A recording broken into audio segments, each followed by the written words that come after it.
नमस्कार and welcome back. Modi ji ने China के साथ मिलाया हाथ और जो वेस्ट की है उसकी दादागिरी को तोड़ने के लिए 3 बिलियन लोगों को इकट्ठा कर दिया। एक शेयर्ड विजन अब भारत ने और चाइना ने शुरू कर दिया है। आपको याद होगा 2025 में सितंबर के आसपास मैंने वीडियो बनाया था कि कैसे हमने जो एक यहाँ पर ब्रिक्स की समिट हुई थी चाइना में, वहां पर हमने चाइना को एक ही बात समझाई कि तुम्हें और हमें वेस्ट की जो पावर्स हैं उन्होंने लड़ा के रखा है और हम आपस में लड़ रहे हैं, वेस्ट वाले हमें यूज कर रहे हैं।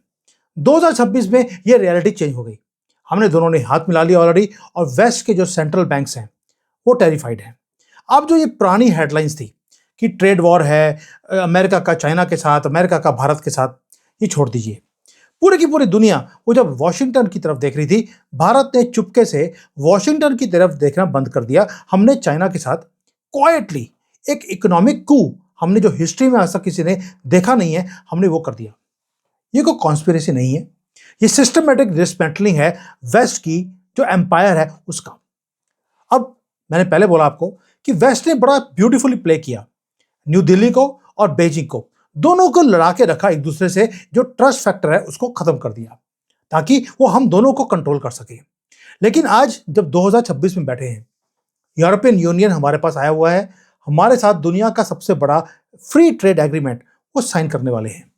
चाइना को दिखता है कि हमने ऑस्ट्रेलिया, न्यूजीलैंड, यूके, अभी ईयू सबके साथ एफटीए साइन कर लिया। अब चाइना की जो दादागिरी है ट्रेड के ऊपर वो खत्म हो रही है। तो इसलिए हमने क्या किया, जो पुरानी गेम थी वेस्ट की हम दोनों को लड़ाने की, हमने उसी को खत्म कर दिया। इंडिया ने क्या किया, अभी हमने एक बहुत ही प्रैग्मेटिक अप्रोच ली है जहां पर स्टेक्स बहुत हाई हैं। अब हमने क्या किया, सबसे पहले तो हमने जो चाइना के ऊपर जो डायरेक्ट इन्वेस्टमेंट्स हैं चाइनीज की, उसकी रिस्ट्रिक्शंस को खत्म कर दिया। आपको याद होगा गलवान 2020, उसके बाद हमने चाइना की सारी इन्वेस्टमेंट्स को भारत में आने से मना कर दिया। यहां तक कि इनके जो लोग हैं उनको वीजा भी पिछले 5 साल से हमने नहीं दिया है, जबकि चाइनीज भारतीयों को वीजा दे रहे थे। डिप्लोमेसी में ऐसा कभी होता नहीं है, इट इज रेसिप्रोकल। हमने आपके वीजे बंद कर दिए, आप हमारे बंद कर देते। चाइना ने हमारे लोगों के वीजे बंद नहीं किए, उन्हें हमारा बिजनेस चाहिए था। अब न्यू दिल्ली ने क्या किया, हमने रियलाइज कर लिया कि अगर वेस्ट की हेजीमनी, उसकी दादागिरी को खत्म करना है तो हमें चाइनीज टेक्नोलॉजी भी चाहिए और उनकी टेक्नोलॉजी के साथ साथ जो हमारा इंफ्रास्ट्रक्चर की जो डेवलपमेंट है उसके अंदर उनकी इन्वेस्टमेंट भी चाहिए। हमें टेक्नोलॉजी भी चाहिए और इंफ्रास्ट्रक्चर उनका हमें चाहिए। क्यों? चाइना जो ये हाई स्पीड ट्रेन है, एग्जांपल देता हूं, 2 साल में उन्होंने 20,000 किलोमीटर उन्होंने डाल दिया। हमने जापान के साथ 2016 में एक एग्रीमेंट किया था फास्ट ट्रेन का, बुलेट ट्रेन का। आज 10 साल हो गए, हम वहां पर उसके पिलर बन रहे हैं। 10 साल में सिर्फ 500 किलोमीटर का वो डिस्टेंस है। चाइना 2 साल में 20,000 किलोमीटर डालता है, सस्ता भी है बाकियों से। इसलिए मोदी ने बोला यार अगर मुझे वेस्ट को तोड़ना है, क्यों ना मैं अपने कंट्री की डेवलपमेंट के लिए इनको इंफ्रास्ट्रक्चर के प्रोजेक्ट दे दूं। ये भी खुश और मेरा काम भी हो गया। और जो ये रिस्ट्रिक्शंस है, इसलिए हमने चाइनीज इन्वेस्टमेंट्स के ऊपर भी खत्म कर दी, टेक्नोलॉजी के ऊपर भी खत्म कर दी। इन्वेस्टमेंट्स कितनी आनी है, आप अंदाजा नहीं लगा सकते कि अमाउंट कितना है जो चाइना ने बेट किया है भारत के ऊपर। 750 billion dollar, not million with a B, billion dollars. और ये कॉन्ट्रैक्ट कौन से हैं?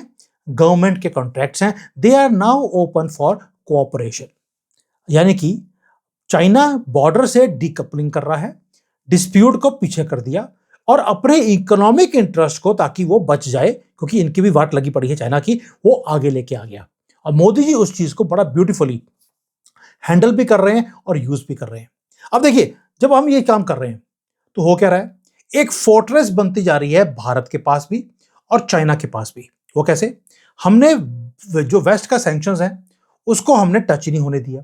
और वेस्ट अगर हमें सैंक्शन के थ्रू हमें तंग करने की कोशिश भी करेगा, सानू फर्क नहीं पैदा।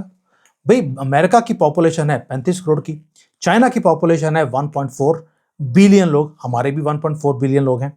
चाइना को भारत की मार्केट मिल गई, भाड़ में गया अमेरिका, और हमें चाइना की मार्केट मिल गई। दोनों को बल्ले बल्ले है और दोनों एक दूसरे में कंट्रीज में इन्वेस्टमेंट्स भी कर रहे हैं। हमारी जो आईटी कंपनीज हैं उन्होंने इन्वेस्टमेंट करनी शुरू कर दी चाइना के अंदर, और चाइना की जो मैन्युफैक्चरिंग कंपनीज हैं उन्होंने भारत में अब इन्वेस्टमेंट्स करनी शुरू कर दी हैं। तो ये एक फोर्ट्रेस बन गया। अगर अमेरिका हमारे ऊपर, दोनों के ऊपर सैंक्शन करता भी है तो सानू फर्क नहीं पैदा। We have already leverage ourselves. अब पंच क्या है?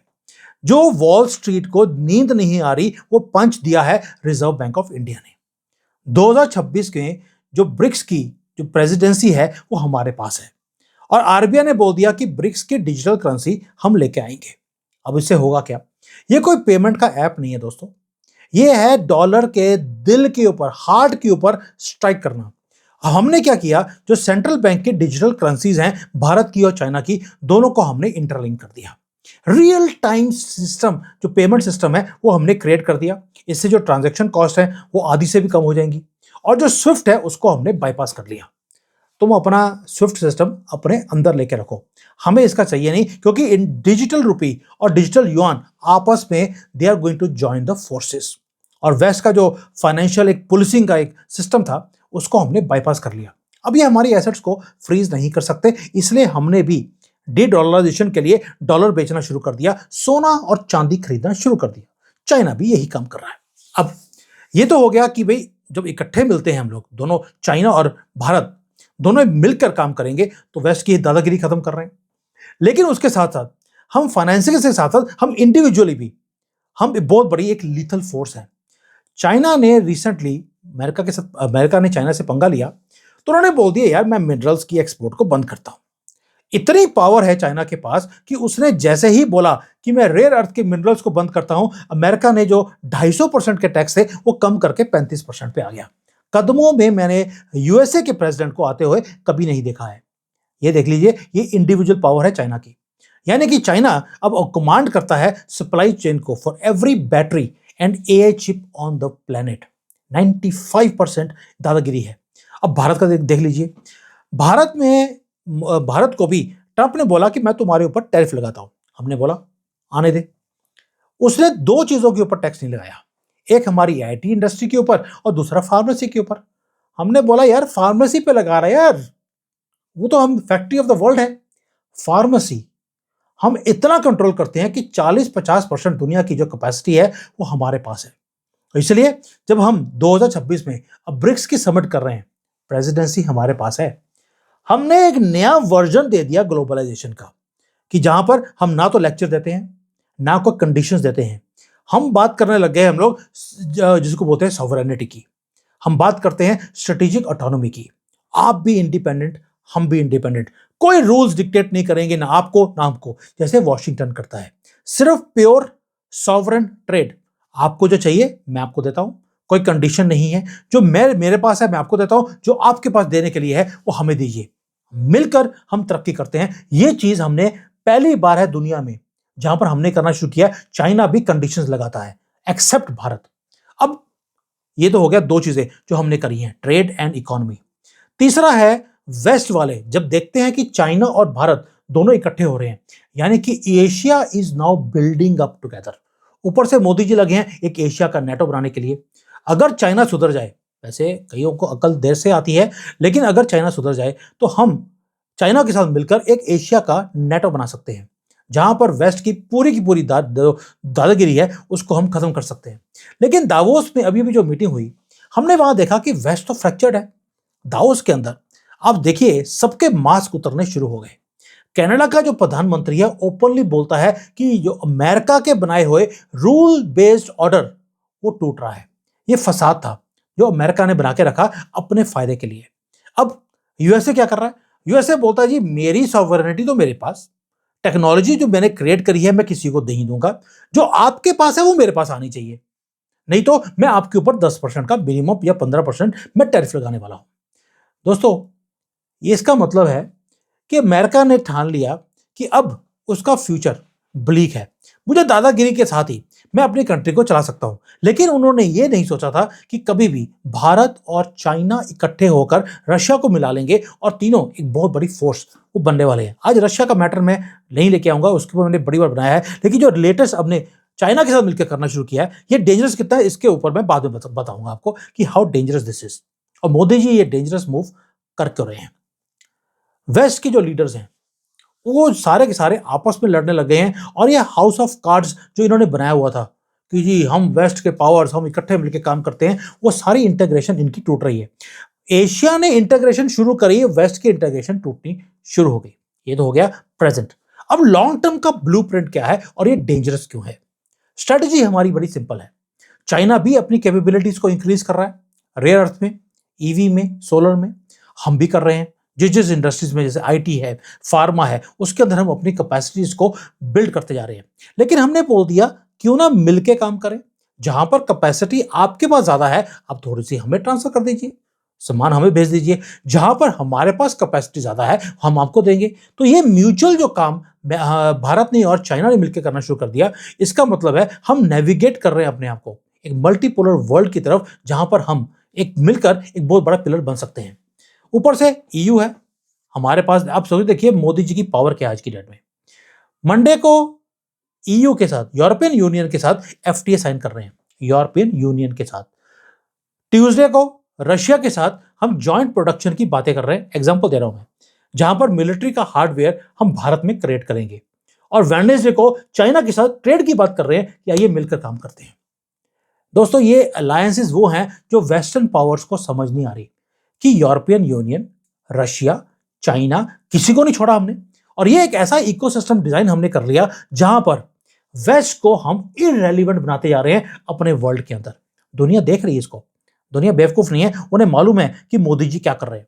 वेस्ट का जो अंपायर है दोस्तों, वो अब किसी मिलिट्री इन्वेजन के कारण टूट नहीं रहा। उसने उसी दिन टूटना शुरू किया था जिस दिन मोदी जी ने बोल दिया था यहां पर चाइना में आकर कि 3 बिलियन लोग, 3 billion people, when they decide and come together.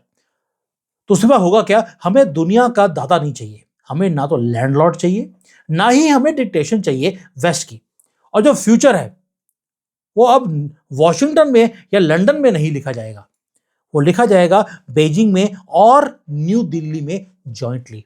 और पहली बार है for I think 400-500 centuries west जो है अब उनके हाथ में पेन नहीं है, उनके हाथ में फाइल है, पेन हमारे हाथ में है। और फाइल में भी वो लिखा जाता है जो आज चाइना या भारत खुद डिक्टेट करता है।